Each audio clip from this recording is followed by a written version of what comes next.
날씨가 갑자기 더워졌습니다. 여러분들 건강에 유의하시길 바랍니다. 요즘 한국교회가 참 많이 복음이 들어온 이후에 굉장히 많이 부흥이 됐습니다. 부흥이 됐는데 요즘에는 이제 그 부흥기를 지나서 쇠퇴기에 접어들었다고 합니다. 근데 쇠퇴기에 접어든 그 이유들이 참 많은데 그 중에 하나가 교회 문턱이 높아졌다, 이런 이유도 하나 있습니다. 교회 문턱이 참 높아졌다는 말을 들을 때마다 참 가슴이 아픕니다. 왜냐하면 이 교회 문턱이 높아졌다는 말은 어떤 말일까요? 물론 힘들고 가난한 사람들이 교회에 들어오기가 좀 힘들다, 이런 의미도 있겠지만, 또 그 의미뿐만 아니라 교회에 들어와서 함께 우리가 지체의식을 가지고 함께 교제를 하는 그 자체가 어렵다는 의미가 더 큽니다. 사실 한국교회 중에 어떤 특정 지역에 또 특정 교회들은 정말 누구나 갈 수 없는 그런 교회라고 합니다. 뿐만 아니라 들어갔어도 그곳에서 성도들과 함께 교제를 할 수 없는 그런 일들이 참 많다고 합니다. 왜냐하면 수준 높은 사람, 화려하게 그 세상에 화려하게 모든 것들을 가지고 있는 사람, 이런 사람들이 다 모여있기 때문에 남루하고 누추한 사람들은 그곳에서 함께 교제한다는 게 가능하지 않다라는 그런 말씀들을 많이 듣습니다. 저희 그 선배들도 그런 교회를 목회하는 분들이 몇 분 있습니다. 그래서 한국에서 제가 그 교회도 한번 가서 설교를 했었는데, 그 교회에서 이제 같이 얘기 들어보면 그 목사님 참 굉장히 어렵게 신학을 하고 어려운 가정에서 참 태어나서 어렵게 신학을 해서 지금은 엄청난 5만 명 이상 되는 그런 교회를 지금 하고 있는데, 그 목사님조차도 보니까 그 어려움을 모르고 이제 그런 길로 접어든 것 같아요. 그래서 제가 목사님 옛날에 그 어려웠던 그 시절을 생각하면서 목회를 하시면 좋겠다고 제가 말씀을 드리기까지 했습니다. 근데 이 교회가 문턱이 높아질수록 이제 교회 안에서 서로 우리가 지체의식을 갖기가 참 힘들어집니다. 우리가 예수 그리스도 안에 있는 그 지체의식, 어떤 특권층이 아니라 우리가 복음이라는 그 복음 안에서 함께 쉐어하고 함께 도와주고 함께 섬기고 누리는 이런 아름다운 관계가 깨져버리는 이런 현실을 보면서 참 마음이 아픕니다. 우리 교회는 지금 그런 일이 없지만 항상 우리가 이런 일에 굉장히 신경을 써야 되는 것이 우리들의 신앙생활의 한 삶의 일부분입니다. 이렇게 한국교회가 지금 구조적으로 점점 그 힘이 없고 또 남루하고 이런 사람들이 교회에서 들어오기도 힘들 뿐만 아니라 들어왔어도 함께 교제하는 그 교제가 이루어지지 않는 그런 상태가 된다면 과연 하나님께서 이런 교회를 어떻게 보실까, 이런 생각을 많이 하게 됩니다. 오늘 말씀에도 지금 똑같은 동일한 아주 흡사한 그런 말씀이 오늘 본문입니다. 오늘 본문에 보면 1절을 보시면 이 일어난 곳이 어디냐면 회당이라는 겁니다. 어떤 세상에서 일어난 게 아니라 이 회당 안에서, 교회에서 예수 그리스도를 믿는 지체들이 모인 공동체 안에서 이런 일들이 지금 일어나고 있다. 그래서 이런 일들이 지금 야고보 그 사도는 이런 일들이 일어나서는 안 된다라는 거예요. 이런 일들이 일어나서는 안 된다고 지금 경고를 하고 있는 말씀이 오늘 본문입니다. 그런데 실망스럽게도 2절 3절 말씀을 보면 그리스도를 주님으로 모시고 함께한 그 지체들이 모인 이 공동체에 어떤 일이 일어났냐면 참 일어나서는 안 된다고 경고한 그 말씀이 지금 일어나고 있습니다. 예수를 믿는 지체들이 모인 그 공동체 안에 해당 안으로 지금 겉으로 보기에 극명한 차이를 보이는 이 두 사람이 지금 그 해당 안을 들어가고 있습니다. 해당은 옛날에 초대교회 때 그리스도 복음을 전하는 그런 아주 전초기지였습니다. 그런데 이 해당이 유대인들이 장악한 해당이기 때문에 이 해당을 시간이 갈수록 이 예수 믿는 사람들은 수용을 안 했습니다. 수용을 하지 않고 이제 예수 믿는 사람들을 핍박하고 확대한 장소로 이제 확대됩니다. 그래서 예수님 믿는 이 초대교회 교인들이 이제 해당을 들어가지 못하고 다음에 뿔뿔이 흩어집니다. 그래서 어디서 드립니까? 주로 가정에서 드리기 시작합니다. 그러니까 하나님 앞에 예배하는 그 흐름을 보면 맨 처음 하나님 앞에 성전에서 모두 예배를 드렸습니다. 성전이 없어지면서 해당이 생겨납니다. 그래서 해당에서 하나님 예배하고 성경 말씀을 배웁니다. 그런데 이 해당도 이제 그리스도인들이 접근할 수 없도록 되어서 이제 결국은 가정적으로 교회를 이루고 그것을 예배를 드리기 시작한 게 초대교회 하나의 흐름입니다. 그래서 이 해당 안에 당시에 지금 야고보 선지자가 있을 때는 이 해당 안에서 그리스도인들이 마음대로 모여서 하나님 말씀을 취하던 그런 시절입니다. 해당 안에서 지금 그리스도인들이 다 모였습니다. 모였는데 두 사람이 들어오는 겁니다. 한 사람은 손에 금가락지를 끼고 화려한 옷을 입고 교회를 들어옵니다. 그리고 또 다른 한 사람은 아주 남루한 허름한 옷을 입고 쾌쾌한 냄새를 풍기면서 이제 교회 안에 들어옵니다. 그때 그 안에 있던 예수 그리스도를 주님으로 영접했다는 그 사람들이 반응이 나타납니다. 어떻게 나타납니까? 금가락지를 끼고 화려한 옷을 입은 사람에게 좋은 자리, 상석이라고 그럽니다. 상석에 앉으라고 막 접대를 합니다. 그리고 남루하고 가난한 사람에게는 서 있든지 아니면 발등상에 앉든지 하라 그럽니다. 이렇게 지금 극명한 반응을 보이고 있습니다. 근데 이 반응을 보인 사람들이 세상 사람들이라면 이해를 할 수가 있습니다. 그런데 예수님을 주임으로 영광스러운 그 주님을 믿는 사람이라는 사실이에요. 1절에 지금 그래서 이 야고보가 지금 1절에 그렇게 지금 단서를 붙여놓고 있습니다.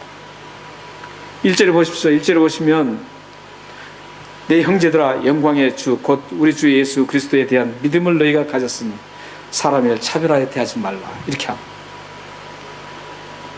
지금 그 모인 그곳에서 예수를 믿었다고 하는 사람들이 지금 반응을 그렇게 하고 있습니다. 발등상에 앉으라는 겁니다. 여러분 발등상이 뭔 줄 아세요? 발등상은 의자를 앉았습니다. 여러분들 지금 의자를 앉으셨습니다. 여러분들 의자 밑에는 지금 그 플로어, 우드 플로어만이 되어 있는데 유대인들은 자기가 앉은 의자에 그게 카펫을 깔았습니다. 깔고 그것에 발을 대고 그거 있었습니다. 그 한마디로 깔판입니다. 그곳에 앉으라는 겁니다. 그곳에 앉은 것은 굴욕적이라는 의미를 갖고 있습니다. 굴욕적이라는 거죠. 가장 천대받는 사람, 그 사람이 그곳에 앉은 겁니다. 그 발등상이에요. 그러니까 가난하고 남난 사람은 굴욕적인 것을 받아도 괜찮다는 거죠. 그리고 화려하고 부하고 또 아주 권력 있는 사람들, 이런 사람들은 높은 자리에 앉혀놓고 박수를 치는 겁니다. 저는 가끔 큰 교회에서 전직 위대한 사람들을 다 보면 아주 좋은 앞자리에 앉혀놓고 소개를 하면서 박수를 치는 장면들을 직접은 못 봤지만 유튜브를 통해서 좀 봤습니다. 대단한 교회들이 그렇게 하고 있습니다. 예배 시간에 정말 하나님 앞에 박수를 쳐도 부족한데, 내가 볼 때는 그 사람들은 믿지도 않아요. 권력이 대단한 사람들이에요. 그렇다고 그 사람들을 위로 앉혀놓고 박수를 치고 난리하는, 지금 그런 모습이 오늘 지금 본문의 모습이라는 거죠.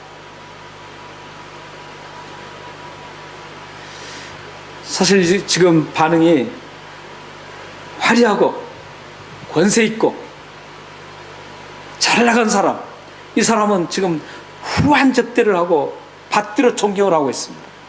그런데 가난한 사람이 들어왔을 때는 완전히 관심이 없다라는 겁니다. 어쩌면 이 가난한 사람은 쫓겨나지 않는 것만으로도 감사해서 그 발등상에 앉았는지도 모릅니다. 우리는 여기서 오늘 말씀을 좀 더 깊게 관찰해 볼 필요가 있습니다. 오늘 말씀이 언뜻 보면, 화려한 사람들, 그 사람들은 막 굉장히 존대를 하고, 가난한 사람들은 아주 천시하는구나, 이런 겉으로 단순하게만 볼 수가 있지만, 물론 그것도 포함되어 있지만 그보다 더 큰 의미가 지금 있습니다. 여기에는 심리적인 차별과 그 심리적인 차별이 행동으로 옮겨지고 있다는 것을 좀 보여주고 있습니다.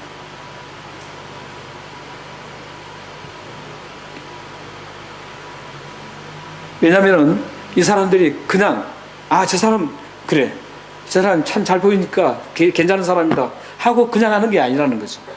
그냥 존경하고 그냥 그들을 좋은 자리에 앉히는 거 아니라는 거예요. 그리고 가난한 사람은 그래, 가난하니까 그냥 거기 앉아있어, 쓰든지 앉아있든지, 이런 형태가 아니라는 겁니다. 어떤 형태라고요? 그 마음의 심리 상태를 지금 그대로 표현해서 행동으로 나타내게 했다는 겁니다. 그 증거가 4절 말씀입니다. 4절 말씀 한번 읽어보시죠. 시작. 너희끼리 차별하며 악한 생각으로 판단하는 자가 되는 것이 아니냐. 여기 보면 너희끼리 차별했다는 겁니다. 이 끼리끼리라는 것은 어떤 의미를 가지고 있습니까? 어떤 동기부여가 되지 않으면 끼리끼리 될 수 없습니다. 같은 생각에 공감대가 이루어지지 않으면 끼리끼리 될 수가 없습니다. 같은 생각을 공감하고 그 공감대를 형성할 때 끼리끼리가 됩니다. 지금 여기에서는 차별하겠다라는 그런 끼리끼리 공감대 형성이 되어 있습니다. 그러니까 그때 앉았던 사람들, 그곳에 모인 사람들이 어떤 일부 한 사람만이 그랬다는 게 아니라는 거예요. 한 사람의 생각이 지금 이 말씀을 지금 증거하는 게 아니라는 거죠. 그곳에 모인 대다수 사람들이 그렇게 끼리끼리 됐다라는 겁니다. 그리고 보십시오. 악한 생각으로 판단했다 그러죠. 생각을 했다라는 겁니다. 생각을 했다는 것이죠. 사실 이들이, 그 사람들이 들어올 때부터 그들은 3절 보면 눈여겨보았다고 합니다. 그냥 지나가는 형태로 봤다는 게 아닙니다. 눈여겨봤다라는 거예요. 뭔가 계산을 했다라는 겁니다. 나에게 어떤 유익이 있는가, 우리 이 공동체에 어떤 유익이 있는가, 이런 계산을 하고 보았다라는 거예요. 이걸 악한 생각이라고 지금 얘기하고 있습니다. 그 사람이 들어올 때, 어떤 사람이 들어올 때 그 사람이 과연 나에게 유익이 되는가 철저하게 두드려 본다는 거죠. 계산기를 두드려 본다는 거죠.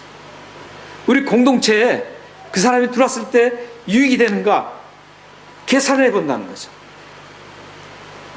한두 사람이 아니라 끼리끼리 수많은 사람들이 그렇게 계산하고 나서 그 다음에 그들을 상자에 오셨다라는 겁니다. 계산해보고 나서 보잘것없는 사람은 던져버렸다는 겁니다. 필요 없다라는 겁니다. 이런 일들이 지금 이 말씀에만 비춰지는 게 아니라는 게 너무 서글프다는 것이죠.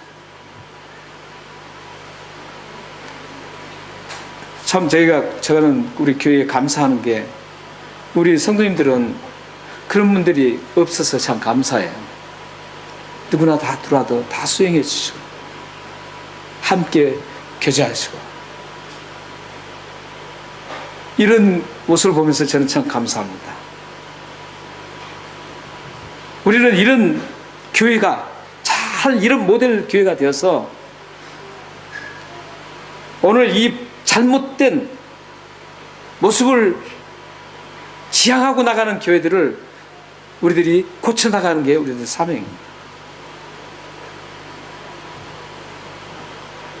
사전에 이들은 분명히 공감대를 형성해서 그렇게 하고 있습니다. 근데 여기서 우리가 또 한번 개인적인 것들을 한번 접해봐야 됩니다. 이렇게 차별하는 이유가 뭔 줄 아세요? 차별하는 이유들이 내 중심이라는 겁니다. 우리가 예수 그리스도께서 어떻게 하셨는가 그게 우리가 정말 흠뻑 젖었다면 그러질 않아요. 내 중심적으로 보는 겁니다. 우리가 개인적으로 1대1 관계 속에도 그렇습니다.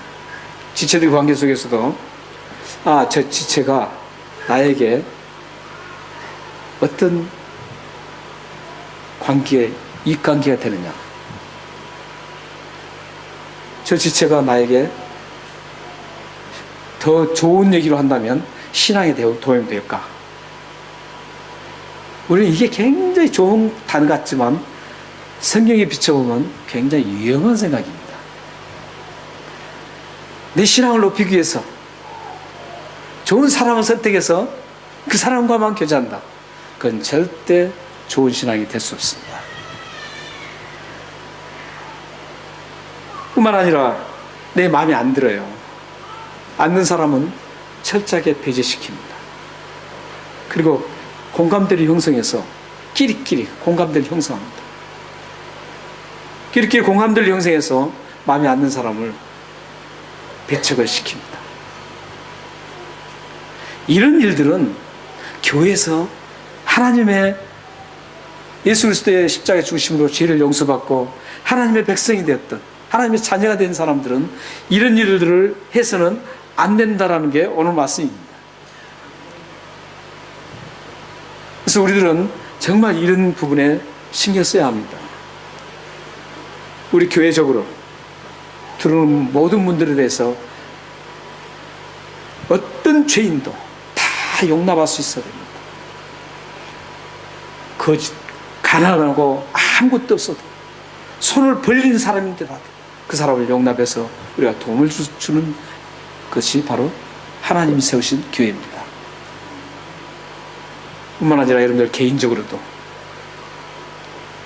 여러분들의 유익관계를 따지지 말고 내 마음에 내키고 안 내키고 이런 걸 따지지 말고 모든 사람들을 차별 없이 수용하고 사랑하고 살아가시자.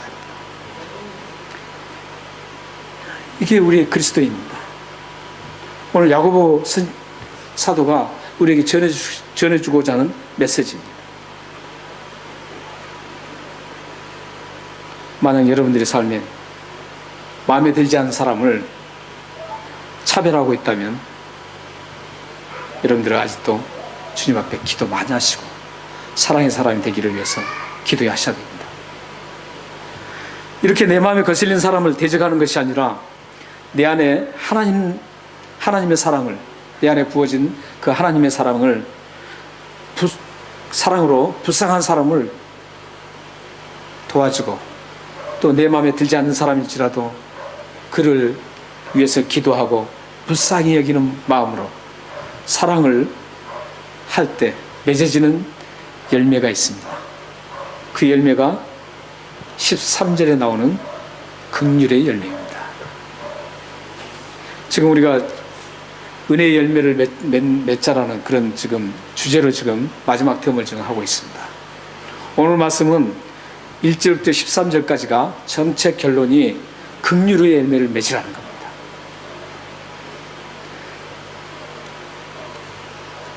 이 13절에 나오는 긍휼의 열매는 사람을 차별하지 않고 사랑할 수 있도록 도와주는 열매가 긍휼의 열매입니다. 그러니까 긍휼의 열매는 어떤 열매라고요? 사람을 차별하지 않도록 막아주고 사랑할 수 있도록 동기부여를 주는 게 긍휼의 열매입니다. 그런데 여러분들이 만약에 내가 차별하는 사람이다 그러면 아직 긍휼의 열매를 맺지 못했다라는 거예요. 그리고 사랑을 하지 못하고 있다라는 거예요. 왜냐하면 사람을 차별하지 않도록 제어시키고 막아주는 역할을 하는 게 긍휼의 열매이기 때문입니다. 그리고 적극적으로는 그 사람을 어떤 사람이든 다 사랑할 수 있도록 만들어주는 게 긍휼의 열매입니다. 그래서 이 긍휼의 열매가 얼마나 좋은지 모릅니다. 만약 여러분들이 마음에 들지 않는 사람을 차별하고 있다면 이 시간 긍휼의 열매를 맺어서 차별하는 그 모든 것들을 다 제어하시는 은혜가 있기를 바랍니다. 여러분들이 긍휼의 열매를 맺을 때 어떤 결과가 주어지는지 13절과 또한 마태복음 5장 7절을 함께 읽고 생각해 보겠습니다. 마태복음 5장 7절 한번 읽겠습니다. 자, 시작. 긍휼히 여기는 자는 복이 있나니 그들이 긍휼히 여김을 받을 것입니다. 13절 한번 보십시오. 13절도 시작. 긍휼을 행하지 아니하는 자에게는 긍휼이 없는 심판이 있으리라. 긍휼은 심판을 이기고 자랑하느니라. 지금 마태복음 5장 7절과 오늘 본문 13절과 아주 짝입니다. 짝이 되는 말씀입니다. 그러니까 두 말씀을 잘 이루어야만 이게 어떤 말씀인가를 진정으로 이해할 수 있는 그런 계기가 됩니다. 그러니까 서로 풀어주는 말씀입니다. 근데 여기 보면은 마태복음 5장 7절과 13절에 공통적인 게 있습니다. 긍휼히 여기는 자는 긍휼히 여김을 받는다. 여기 보면은 긍휼을 행하지 아니하는 자에게는 긍휼이 없는 심판이 있으리라. 반대 말인데 실질은 똑같은 말입니다. 긍휼을 행하는 사람은 긍휼히 여김을 받고 긍휼을 여기지 않는 사람은 긍휼히 여김을 받지 않고 심판을 받는다, 이런 얘기입니다. 그 결과가 어떻습니까? 긍휼히 여김을 받는 사람은 긍휼히 여김을 받는다는 결과를 가질 수 있습니다. 그러니까 여러분들이 긍휼히 여기는 그 열매를 맺으면 어떤 결과가 난다고요? 긍휼히 여김을 받습니다. 누구로부터요? 사람으로부터도 받고 더 큰 하나님으로부터 긍휼히 여김을 받습니다. 뿐만 아니라 심판을 어떻게 한다고요? 심판했을 때 심판을 이긴답니다. 그리고 자랑한다는 건 어떤 의미인 줄 아세요? 심판하는 그 자리에서 자랑할 수 있다는 겁니다. 이런 의미예요. 지금 마지막 때 예수님께서 심판하실 때 그 자리에서 심판을 이기고 심판을 자랑한다는 것이죠. 누가요? 긍휼히 여기는 걸 행하는 사람, 긍휼히 여김을 받는, 긍휼히 여기는 자는 긍휼히 여김을 받는 겁니다. 여러분들 긍휼히 여김을 받는, 하나님으로부터 긍휼히 여김을 받는다면 얼마나 좋겠습니까? 그래서 여러분들 부부간에도 참 불쌍히 여기는 그런 마음으로 긍휼함을 받는다면 상대 서로 부부가 얼마나 좋겠습니까? 하물며 하나님으로부터 긍휼히 여김을 받는다면 얼마나 좋겠습니까? 여러분들이 힘들고 어려웠을 때 하나님으로부터 긍휼히 여김을 받는다면 어떤 결과가 일어날까요? 그 문제가 깨끗하게 해결됩니다. 하나님께서 긍휼히 여김을 받으면 여러분들이 힘들고 지친 그 모든 것들이 하나님의 긍휼히 여기심을 받음으로써 깨끗하게 해결됩니다.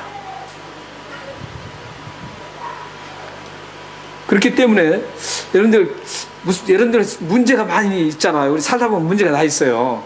어떤 문제도 다 있어요. 그 문제를 놓고 여러분들 기도를 많이 하시잖아요.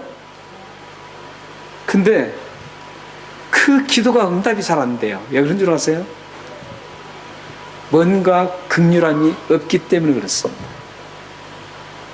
여러분들 긍휼함이 있었으면 하나님께서 긍휼히 여기셔서 그걸 해결해 주시는 거예요. 자연스럽게. 기도를 안 해도 모든 걸 아시는 하나님께서, 나 형편을 하시고 내가 있어야 할 것을 다 하시는 하나님께서 해결해 주시는 거예요. 근데 긍휼히 여김을 여기지 않았기 때문에 응답이 없는 겁니다. 긍휼한 마음이 없이는 여러분들 어떤 기도를 해도 응답이 없다는 것을 꼭 기억하셔야 합니다. 예를 들어 그래요. 두 부부 사이에도 남편에게 긍휼함이 없고 부인에게 긍휼함이 없어요. 그러면 여러분들이 가정적으로 당하는 그걸 말이죠. 막 기도해봐야 응답받기 힘듭니다. 응답받으시려면 기도도 안 해도 서로 긍휼히 여기는 마음을 가져야 됩니다. 긍휼히 여기는 마음을 서로 가져요. 그러면 그 가정은 하나님께서 모두 아름답게 모든 것들을 다 이루어 가시는 겁니다.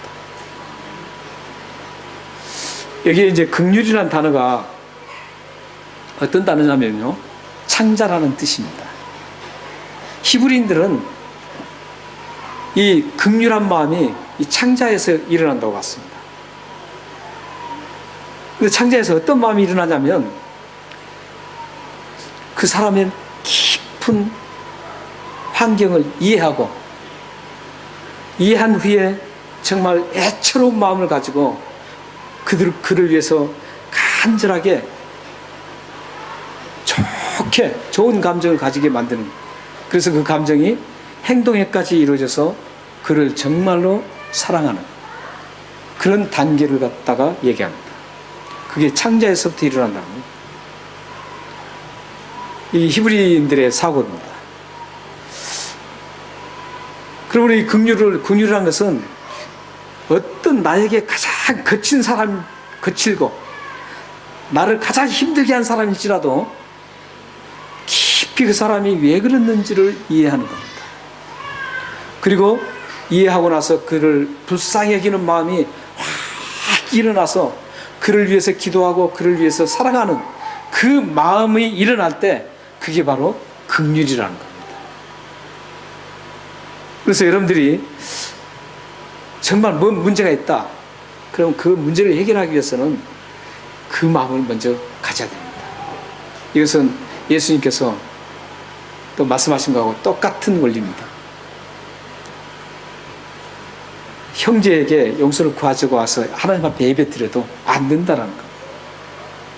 형제하고 먼저 용서를 하여라 하고 와서 하나님 앞에 예배드리라는 것이죠. 그 원리와 똑같습니다. 그러므로 여러분들이 정말 내가 하나님 앞에 기도하는 것들이, 내가 힘든 이 상황들을 극복하기를 원하시면 긍휼한 마음을 먼저 가지셔야 합니다. 그러면 여러분들의 기도가 아름답게 응답되실 것입니다.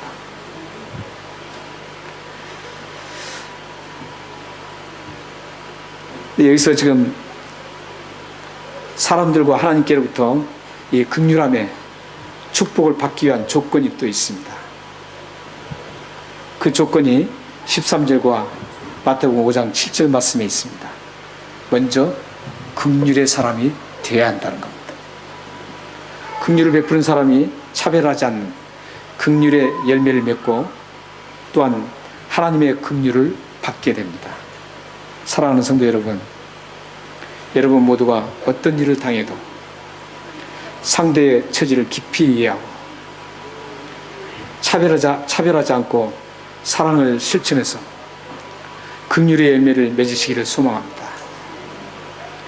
이 긍휼의 열매를 맺어서 힘들고 어려울 때마다 하나님께로부터 긍휼히 여김을 받아서 모든 일이 극복되어지는 그런 놀라운 삶이 펼쳐지기를 소망합니다.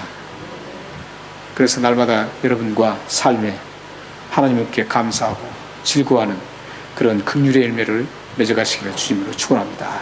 기도하겠습니다.